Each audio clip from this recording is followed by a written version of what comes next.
So, ayan.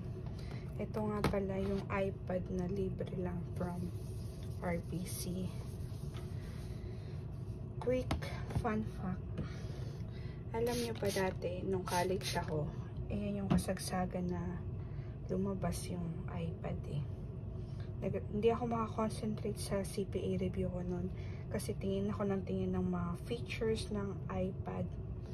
Amazed na amazed kami ng friend ko kasi nag-zoom in, nag-zoom out siya. Yung pag-flip ng mga pages ng libro. Sabi ko, hala, gusto ko magkaroon nito. Adik na adik ako, parang hindi ako makakontento araw-araw hanggat hindi ko nakikita yung mga improvements dito sa iPad. And then, isa talaga tong iPad sa nag-encourage sa akin na ipasa yung CPA board. Sabi ko kasi, 2009 yun eh. And then, sabi ko, tapos yung mga artista talagang todo promote kung ano yung mga features, diba? Yung parang yung picture, gaganon mo lang, lalaki, liliit. Parang amazed na amazed ka pa that time kasi, eh yun, dun siya nag-boom eh, sa mga taon na yun. Tapos sabi ko, pag pumasa ako ng CPA at nakapag-work ako ng may magandang sahod, bibili talaga ako ng iPad. Tapos, lumipas yung maraming taon from 2009. Ngayon lang ako nagkaroon ng iPad. 2023 na. And hindi ko pa siya binayaran na. $600 to guys. Pero libre lang. Nailibre lang ako ng RBC. Yung bank dito sa Canada. Kasi kapag nag-open ng account, may promo sila. Mamit mo lang yung 3 criteria na hinihingi nila. Hindi ko na-imagine na ilang taon na pala akong nag-delay ng gratification. And then, binigay naman ni God yung dati ko pang hinihiling na iPad sa kanya. And hindi ko pa nga binayaran. So, ito yung binili natin sa Amazon.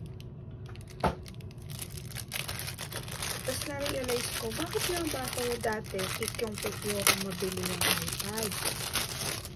Tapos, lumipas na yung mga ilang taon. Hindi ko na siya naintindi. Minsan may mga bagay na parang gustong-gusto mo agad kunin, pero hindi naman pala siya super significant sa'yo. Or hindi mo naman pala siya dapat pag-aksaya ng panahon. Or i-prioritize bilhin. Kasi wala naman siyang significant value during that time. Tapos eto, napilitan lang talaga akong din i-avail yung promo nila. Kasi kailangan to ng anak ko. Bukod sa puro learning apps ang nilagay ko dito. Mahilig siya mag-drawing. Nagpapabili siya sa akin ng notebook. Eh kung eto yung bibiling ko sa kanya or ibibigay ko sa kanya, meron na ditong pwede kang mag-drawing, diba? So, hindi na siya bibili ng notebook and magagamit pa sa school. Kasi nung time ng pandemic, pinapahiram sila sa school. Tapos maliit lang yung screen ng mga iPad nun. Ito medyo malaki. And sabi ko nga sa anak ko, pag-ingatan natin to kasi hindi dahil libre to. Basta-basta na lang yung paggamit mo. So, hindi naman ganun. Tapos, kininto ko rin sa anak ko na, alam mo ba dati, gusto kong bumili niyan. Hanggang sa nakalimutan ko na, hindi ko akalain na ngayon makakakuha ko ng iPad for free dito pa sa Canada. Na dati pinag-aaksayan ko ng panahon para i-search yung mga features. Tapos nakuha ko siya sa time na ang dami na niyang improvements. So, sinabi ko sa anak ko, hindi dahil bago or dahil maraming may gumagamit nun or gusto mo, makikigaya ka na rin or makikiuso ka na agad-agad.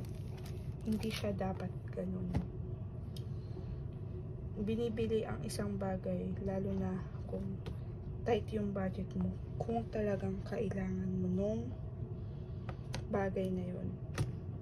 Pero kung tight na yung hindi naman ikaw mayaman na sobra-sobra yung pera, huwag mong ipilit.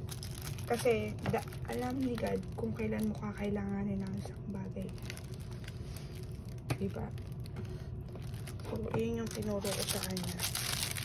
May kasama rin pala itong keyboard. Gusto ko kasi mag-practice si CK ng typing. Kaya isang bagay na ito yung binili ko ng Black Friday. Ito lang yung mga accessories lamang yung binili natin sa Amazon. Tsaka yung pencil, hindi talaga Apple to. Ano lang yan. Parang replica lang yan. Mura lang. Wala pang $20. Kasi bata lang din naman ang mostly gagamit nito eh. Wala nga palang kulay green yung iPad 10 Gen. Kaya binili ko na lang ay dilaw. And sabi ko idadaan na lang natin sa casing. Favorite din kasi ng anak ko ngayon ay kulay green. Nahawa na siya sa akin. Ayan. So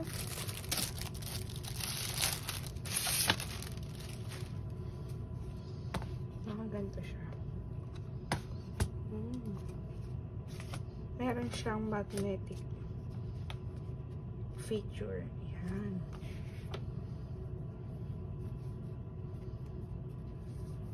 Nakakatuwa kapag masyadong malinis yung mirror eh. Nalagyan ko na rin nga pala to ng tempered glass. Hindi na natin pinidyo. So, ito yung stylus pen na in-order ko. Nasa $15 lang ata to. Tignan natin kung mag-cooperate na siya.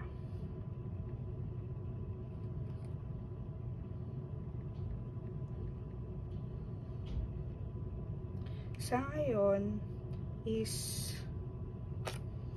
kailangan ko to kasi nagre-review tayo sa licensure exam. So, kailangan ko to. Pero si CK, kaya ako binili tong pencil is para kay CK. Yan. Hindi natin alam. In fairness ang ganda ng ano niya.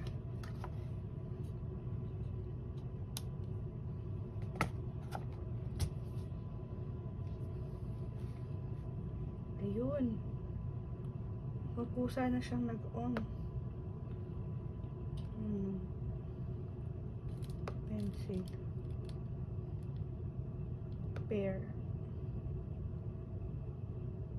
Connected na yung AirPods ko tsaka pencil.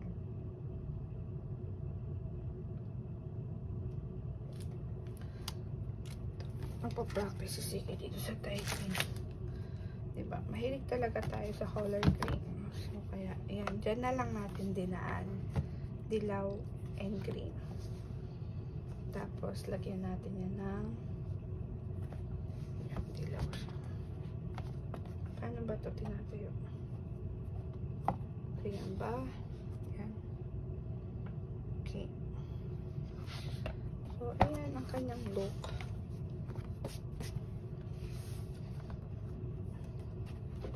Para malaman natin kung nasan yung harap, maglalagay tayo dito ng logo ng Apple. So, dyan yung lagyanan niya. Sakto. Andito yung ating logo ng Apple.